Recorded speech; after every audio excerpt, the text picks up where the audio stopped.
Welcome our channel GK knowledge. ఈరోజు మనం జీకేకి సంబంధించినటువంటి మరికొన్ని ఇంపార్టెంట్ క్వశ్చన్ ఈ వీడియో ద్వారా మనం ఇప్పుడు మాట్లాడుకుందాం.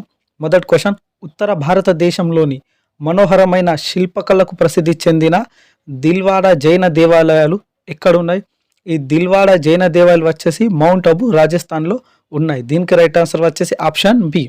అరావళి పర్వత శ్రేణుల్లో ఉన్నటువంటి ఈ ఆలయాలు అద్భుతమైన మార్బల్ శిల్ప కళకు ప్రఖ్యాతి చెందినవి. ఓకే, ఈ మనోహరమైన శిల్పకళకు ప్రసిద్ధి చెందిన దిల్వాడా జైన దేవాలయాలు ఎక్కడున్నాయంటే ఇది మౌంట్ అబు రాజస్థాన్లో ఉన్నది. ఇప్పుడు మనం రాజస్థాన్ గురించి మాట్లాడుకుంటే రాజస్థాన్ క్యాపిటల్ ఏది?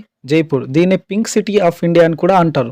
రాజస్థాన్ యొక్క ప్రెసిడెంట్ ముఖ్యమంత్రి వచ్చేసి భజన్ లాల్ శర్మ, మరి రాజస్థాన్ యొక్క గవర్నర్ వచ్చేసి హరిబాబు కిషన్ రావు బాగ్డే. ఓకే, భారతదేశంలో విస్తీర్ణ పరంగా అతిపెద్ద రాష్ట్రం ఏదంటే అది రాజస్థాన్ రాష్ట్రం. రాజస్థాన్లో ఒక సరస్సు ఉన్నది, అదేది? సాంబార్ సరస్సు. సాంబార్ సరస్సు ఏ రాష్ట్రంలో ఉన్నది క్వశ్చన్ రావచ్చు. ఇది రాజస్థాన్ రాష్ట్రంలో ఉన్నది. నెక్స్ట్ క్వశ్చన్, భారత జాతీయ జెండా త్రివర్ణ పతాకం రూపశిల్పి ఎవరు? భారత జాతీయ జెండా అయినటువంటి త్రివర్ణ పతాకం రూపశిల్పి ఎవరంటే పింగళి వెంకయ్య. దీనికి రైట్ ఆన్సర్ వచ్చేసి ఆప్షన్ బి. ఆంధ్రప్రదేశ్కు చెందిన పింగళి వెంకయ్య జాతీయ జెండాను రూపొందించడం జరిగింది. 1947 జూలై 22న రాజ్యాంగ పరిషత్ దీనిని అధికారికంగా ఆమోదించడం జరిగింది. నెక్స్ట్ క్వశ్చన్, మన జాతీయ చిహ్నం నేషనల్ ఎంబలం అడుగున ఉన్నటువంటి సత్యమేవ జయతే అనే వాక్యం ఏ ఉపనిషత్తు నుండి తీసుకొనడం జరిగింది? మన జాతీయ చిహ్నం అడుగున ఉన్నటువంటి సత్యమేవ జయతే వచ్చేసి ఇది ముండకో ఉపనిషత్తు నుండి తీసుకోవడం జరిగింది. దీనికి రైట్ ఆన్సర్ వచ్చేసి ఆప్షన్ బి. సారనాథ్లోని అశోక్ ధర్మచక్రం కింద చక్రం నుండి గ్రహించిన మన జాతీయ చిహ్నంపై సత్యమేవ జయతే, సత్యమే జయిస్తుంది అనే దేవనాగరికత లిపిని వ్రాయడం జరిగింది. ఓకే, మన జాతీయ చిహ్నం అడుగు భాగం ఉన్నటువంటి సత్యమేవ జయతే అనే వాక్యం మనం ముండకో ఉపనిషత్తు నుండి గ్రహించడం జరిగింది. నెక్స్ట్ క్వశ్చన్, భారత జాతీయ గీతం జనగణ మనను మొదటిసారిగా ఏ సంవత్సరంలో పాడడం జరిగింది? మన జాతీయ గీతం ఏది? జనగణ మన. దీనిని మొదటిసారిగా 1911లో పాడడం జరిగింది. దీనికి రైట్ ఆన్సర్ వచ్చేసి ఆప్షన్ ఏ.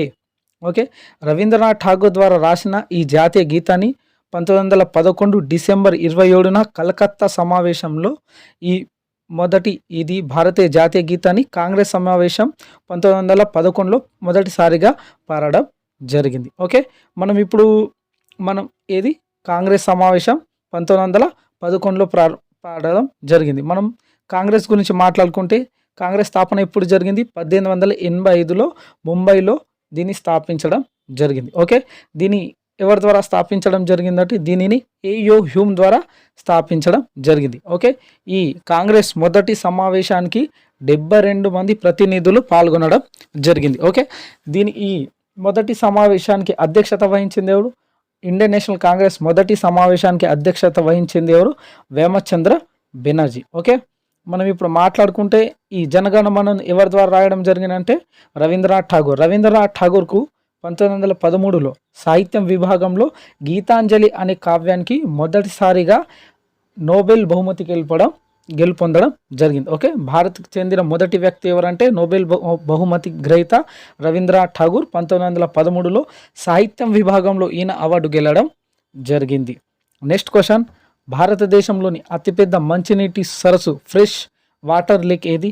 భారతదేశంలో అతి పెద్ద మంచినీటి సరస్సు ఫ్రెష్ వాటర్ లేక్ ఏదంటే వుల్లర్ సరస్సు. దీనికి రైట్ ఆన్సర్ వచ్చేసి ఆప్షన్ సి. ఓకే, ఈ వుల్లర్ సరస్సు ఎక్కడ ఉన్నా అంటే ఇది జమ్మూ కాశ్మీర్లో ఉన్నది. ఓకే, భారతదేశంలో అతిపెద్ద మంచినీటి సరస్సు ఇది. ఓకే, ఇది జీలం నది వల్ల దీనికి జీలం నది వల్ల ఏర్పడింది. ఓకే, వుల్లర్ సరస్సు వచ్చేసి ఎక్కడ ఉన్నా అంటే జమ్మూ కాశ్మీర్లో ఉన్నది.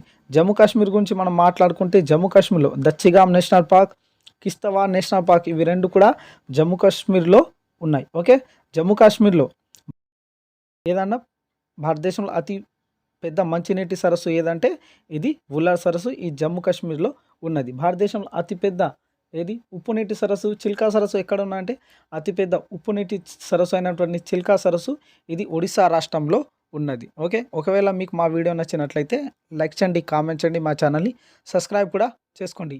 Thank you for watching this video.